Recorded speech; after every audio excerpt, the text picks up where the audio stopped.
있습니다. 여러분이 가장 좋아하는 사람 한 사람을 선택해 보십시오. 네? 가족일 수도 있고 아닐 수도 있습니다. 연예인이 될 수도 있고 저명한 학자도 될 수 있어요. 우리 청년들은 짝사랑하는 사람일 수도 있어요. 네? 앞으로 만나고 싶은 사람일 수도 있어요. 물론 뭐 가족도 포함되고, 한 명 제일 좋아하는 사람 한 명 선택해 보십시오. 선택하셨습니까? 예? 선택하셨어요? 예? 그리고 이제 상상을 하셔야 되는데, 이제 한 명 정했어요. 그렇다면 그 사람과 내가 원하는 시간만큼 함께 있을 수 있다면 어떨까요? 호수연 집사님 너무 웃으시는데, 남편은 아닌 것 같은데. 예, 정하셨습니까? 어떻습니까? 느낌이 행복해지지 않습니까? 너무 신날 것 같습니다. 기쁘지 않을까요? 여러분, 사람에게 있어서 최고의 행복함, 따뜻함, 안정감은 어디에서 올까요? 바로 함께 한다는 것입니다. 사랑하는 사람과 함께 한다는 것, 그것이 이 세상 최고의 행복이 아닐까 싶습니다. 이처럼 사람에게 있어서 최고의 행복이 함께 하는 것인데, 오늘 말씀해 보니까 하나님이 우리와 함께 하신다고 말씀하고 있습니다. 마태복음 1장 23절 한 번 더 읽어보겠습니다. 보라, 처녀가 잉태하여 아들을 낳을 것이요 그의 이름은 임마누엘이라 하리라 하셨으니, 이를 번역한즉 하나님이 우리와 함께 계시다 함이라. 여러분, 이 말씀은요, 마태복음 마태가 썼잖아요. 마태가 이사야서 말씀을 인용한 거예요. 그러니까 이사야서 말씀은 정확한 어떤 말씀이냐면 이사야서 7장 14절이에요. 이것도 한번 읽어보겠습니다. 그러므로 주께서 친히 징조를 너에게 주실 것이라. 보라, 처녀가 잉태하여 아들을 낳을 것이요 그 이름을 임마누엘이라 하리라. 마태복음 말씀과 거의 같죠? 여러분, 그런데요, 이 말씀을 처녀가 잉태해서 아들을 낳는데요, 그 아이 이름을 임마누엘이라 하리라고 말씀하고 있는데, 그런데요, 이 말씀을 가지고 유대인 종교 지도자들이나 학자들은요, 문자적으로 이 말씀을 받아들이지 못했어요. 그냥 그들의 믿기로 장차 어떤 위대한 지도자가 오는데 그 사역을 통해서 이런 놀라운 일을 할 것이다, 그렇게 하나님이 비유적으로 그의 백성과 함께 계신다고 생각을 했었습니다. 그런데 마태는요, 이 이사야서의 말씀이 비유가 아니라 문자 그대로 성취되었다고 합니다. 2000년 전 이 땅에 태어난 예수 그리스도는 우리와 함께 하시는 하나님이시라는 거예요. 오늘 아기가 태어나셨는데 그 아기는 말 그대로 하나님이십니다. 그런데 여러분, 이 말씀은 누가 누구에게 해주었던 말씀일까요? 자, 오늘 읽었던 본문 말씀은, 자, 그것이요 20절에 나와 있어요. 20절을 모르면, 읽지 않으면 몰라요. 우리 한번 같이 또 읽겠습니다. 이 일을 생각할 때에 주의 사자가 현몽하여 이르되, 다윗의 자손 요셉아, 내 아내 마리아 데려오기를 무서워하지 말라. 그에게 잉태된 자는 성령으로 된 것이라. 자, 누가 누구에게 했다고요? 주의 사자, 주의 천사가 누구에게요? 요셉에게, 예수님의 법적 아버지였던 요셉에게 했단 말이에요.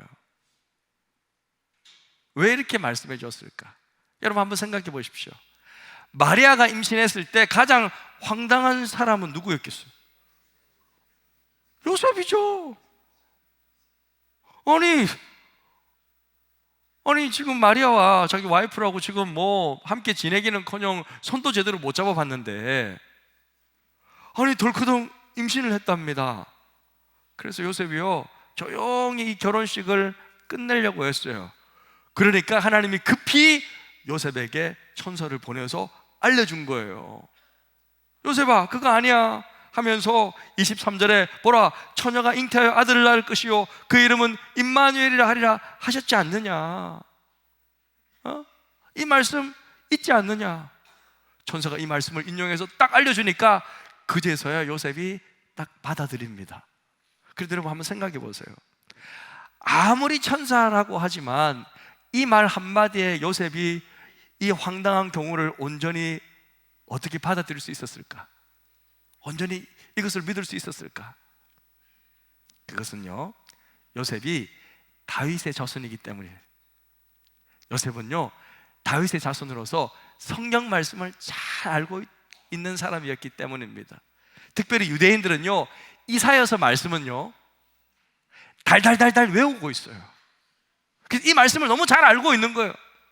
보라, 처녀가 잉태하여 아들을 낳을 것이요 그의 이름은 임마누엘 하리라. 이 말씀을 모든 유대인들은, 특별히 다윗의 자손들은요 다 알고 있어요. 근데 이 말씀이 비유인 줄 알았는데, 이 말씀이 바로 나에게 이루어지는, 우리 아내 마리아에게 이루어지는, 우리 집안에 이루어지는 그 말씀이었다고? 그럴 수 있지. 하나님의 말씀은 그럴 수 있지. 그리고 받아들인 거예요. 천사의 말을 듣고 묵묵히 이 말씀을 자기 자신에게 이루어지는 말씀이라고 받은 거예요. 사랑하는 성도 여러분, 우리가 하나님의 말씀을 잘 배우고 잘 기억해야 할 이유는요, 이 말씀이 살아서 우리 삶에 결정적인 역할을 하기 때문입니다. 인간의 지혜로는 믿을 수 없는 것들도요, 말씀을 알면 믿어지고 이해가 되는 거예요. 여러분은 하나님의 말씀을 잘 배우고 내 것으로 삼아서 이 땅에서 하나님의 약속을 친히 내 삶 가운데 이루는 삶을 사시기를 주님의 이름으로 축복합니다. 그렇게 멋있게 사십시오. 말씀을 잘 알고 이해해서 이 약속의 모든 말씀들이 내 시대에, 내 삶 가운데, 우리 가정 가운데, 우리 동네 가운데 이루어지리라. 그렇게 멋있게 이왕 믿는 거 살아갔으면 좋겠습니다. 그런데 제가 오래전에요, 사역을 하는데 이 말씀을 인용해서 설교를 하는데요, 어떤 형제가 저한테 와서 따지는 거예요. 목사님, 예수를 잘 믿는 친구가 아니었어요. 그냥 따지려고 든 거였어요. 목사님, 처녀가 잉태해서 아들을 낳는다면 뭐 남자도 잉태해서 아들을 낳을 수 있는 거 아니에요? 이러는 거예요. 그래서 내가, 아니, 그건 안 된다 그랬어요. 왜요? 처녀가 잉태하여 아들을 낳는다는 것은 미리 예수님 오시기 700년 전에 예언되어 있는 말씀이지만, 남자가 잉태하여 아들을 낳는다는 말씀은 성경에 이미 예언된 적이 없다. 그렇게 말씀하신 적이 없다. 그래서 그 말은 안 된다. 여러분, 우리가 말씀을 제대로 배우고 제대로 적용하며 살아가야 될 줄로 믿습니다. 저는 말씀을 좀 제대로 가르쳐 드리고 싶어요. 자, 마리아가 처녀였지만 임신케 한 것은 성령이었습니다. 그러면 예수님의 진짜 아버지는 누구였습니까? 하나님 아버지였어요. 자, 삼위 하나님께서 예수님의 탄생 가운데 어떻게 역사했는지 우리가 조금 이제 이해할 수 있습니다. 아버지 하나님께서, 성부 아버지 하나님께서 이 모든 것들을 계획하셨고, 그리고 아들 하나님은 그 당시에는 인간의 몸이 아니셨지만 영적으로 존재하는 신이셨지만 인간의 모양으로 나오기로 순종을 결정하셨습니다. 그리고 성령 하나님은 그 능력으로 처녀의 몸에 실제로 임신하게 만들어 버렸습니다. 그래서 예수님이 태어나신 거예요. 할렐루야. 하나님 아버지께서 계획하셨고, 아들 하나님이 순종하셨고, 성령 하나님께서 능력으로 처녀에게 잉태하게 만들었습니다. 아니, 그럼에도 불구하고 어떻게 하나님이 인간이 될 수 있냐? 신이 어떻게 사람이 될 수 있느냐? 그래서요, 어떤 사람들은 기독교의 최고의 기적은 예수님께서 죽었다가 부활하신 사건이 아니라 하나님이 인간의 몸으로 오신 이 성육신 사건이다, 그렇게 말해요. 사실 저도 그래요. 저도 그렇게 믿어요. 어떻게 하나님이 인간의 몸으로 올 수 있느냐. 그래서요, 그 성경학자 중에 유명한 J.I. 패커라는 기독교 학자가 계세요. 유명한 분이신데 그 사건에 대해서 이렇게 생생하게 표현했습니다. 제가 한번 읽어드릴게요. 하나님이 인간이 되셨고 신의 아들이 유대인이 되셨다. 전능자가 무력한 인간 아기로 지상에 나타나셨다. 할 줄 아는 일이라고는 누워서 말똥 바라보며 꼼지락거리고 소리를 내는 것뿐이었다. 다른 모든 아기처럼 누가 먹여주고 기저귀를 갈아주고 말을 가르쳐야 했다. 하나님의 아들이 실제로 유아가 되셨다. 생각할수록 머리가 아찔해진다. 그 어떤 픽션에도, 소설에도 이 성육신의 진리만큼 기상천외한 요소는 없다. 그렇게 말했어요. 교회를 다니지만요, 아직도 많은 사람들이요 성경의 기적을 믿지 못한대요. 예수님께서 뭐 무리를 걷는다든지, 예수님께서 죽은 자를 살리신 거라든지, 이런 사실들 도저히 믿지 못하겠대요. 네? 그런데 여러분, 일단 성육신이 사실임을 깨닫게 된다면 이 모든 어려움은요 다 풀리는 거예요. 왜냐? 하나님이 인간이 되셨다면 그분이 기적을 행하시거나 죽은 사람을 뭐 살리시거나 이런 것을 왜 믿지 못하겠어요? 그러니까 성육신, 하나님이 오늘 인간의 몸으로 오셨다라는 이 사실만 믿으면요 성경의 모든 것들은 다 그냥 믿어지는 거예요. 믿지 못할 게 뭐가 있겠습니까? 저는요 성육신 사건을 생각하면요 이런 생각이 들어요. 사람은 정말 대단한 존재다. 인간은 너무 대단한 존재다라는 생각이 들어요. 왜냐면요 신이 인간의 몸으로 트랜스퍼한 거잖아요. 이렇게 오신 거잖아요. 그러면 이 인간이 최소한 그 신의 기능들을 어느 정도는 발휘할 수 있다는 거예요.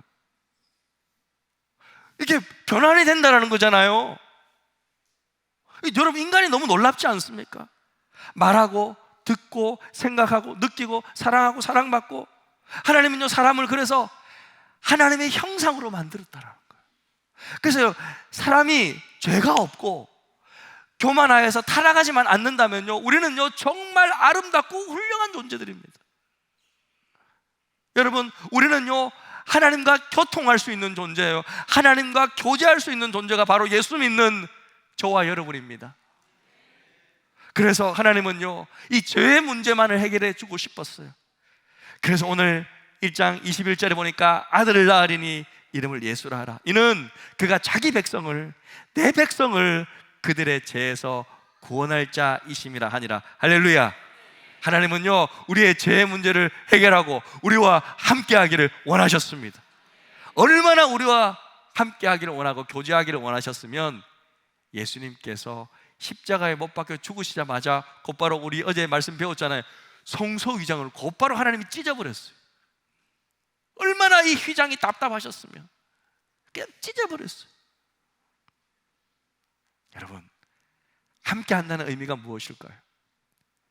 그냥 존재만 가치 있는 것입니까?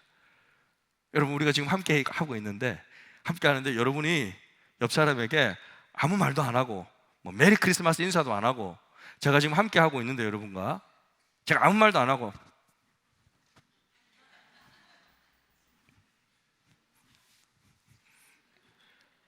이렇게 한다면 함께 하는 거예요? 아니잖아요.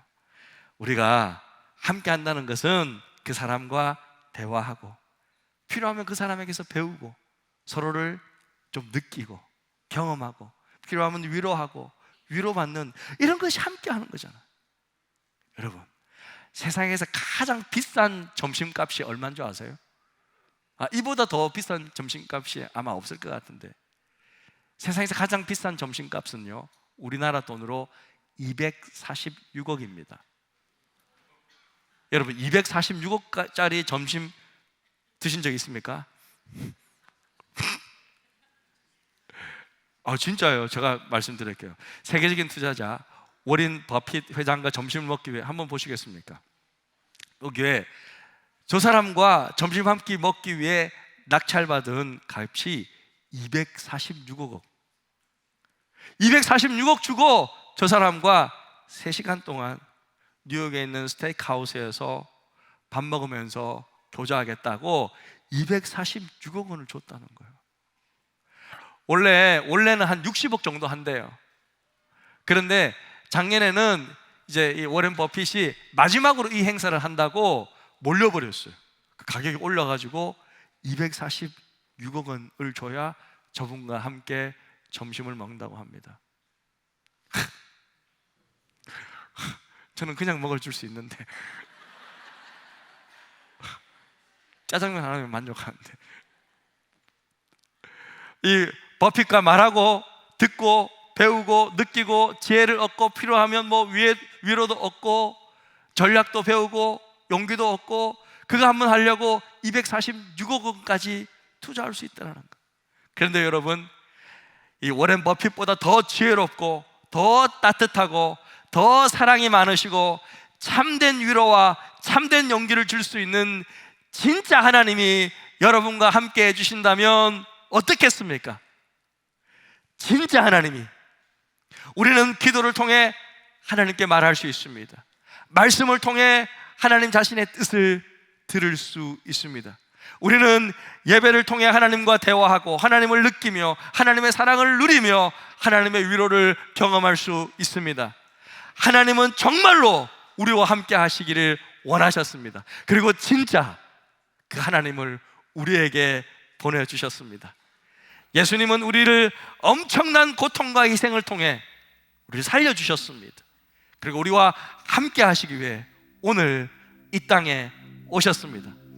말 그대로 진짜 하나님이 우리에게 오셨습니다.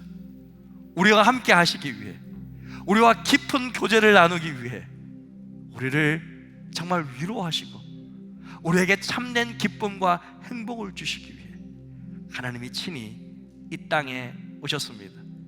그 이름은 예수. 우리를 죄로부터 구원할 자. 또 그 이름은 임마누엘, 하나님이 우리와 함께 하시다.